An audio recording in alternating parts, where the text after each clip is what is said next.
কথায় আছে না, রাখে আল্লাহ মারে কে। দেখেন এই আলু শাকগুলা ছাদে হয়েছে, ছাদে কোনো রকমের মাটি নাই।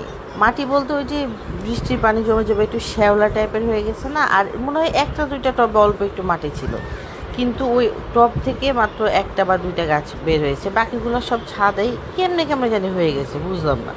তা আমি দেখে শাক তুলে নিয়ে আসছি, সেগুলোকে শুটকি দিয়ে আর সবজি দিয়ে রান্না করব। এই জন্য এখানে দুই ধরনের শুটকি নিয়েছিলাম, শুটকিগুলোকে ভালো করে ধুয়ে নিয়েছি, আর ধুন্দুল আলু কেটে নিয়েছি। রান্না করার জন্য তেলের মধ্যে প্রথমে একটু পেঁয়াজ দিলাম, আদা বাটা আর রসুন বাটা, একটু পেঁয়াজ বাটাও দিয়েছিলাম, দিয়ে এটাকে কষাই দিলাম। এরপর এটার ভিতরে অনেকগুলা রসুন দিব আর শুটকি দিব।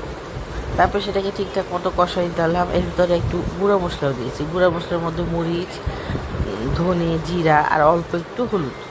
এরপর এটাকে ভালো মতো কষাইছি, সব একটু পানি দিয়েছিলাম, হালকা একটু পানি। এরপর সবজিগুলো দিয়েছি, সবজিগুলো দেওয়ার পর এটাকে কষাইছি, কষাতে কষাতে মোটামুটি হাফ সিদ্ধ হয়েছে যখন, এরপর দিয়ে দিয়েছি হচ্ছে শাক।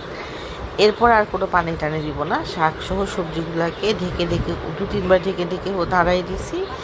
এরপরে এটাকে জাস্ট ভাজা ভাজা করছি। আর আলু শাক আমি প্রথমে কখনো খাই নাই, এই প্রথম দেখে মানে কি আমি লাগছে না।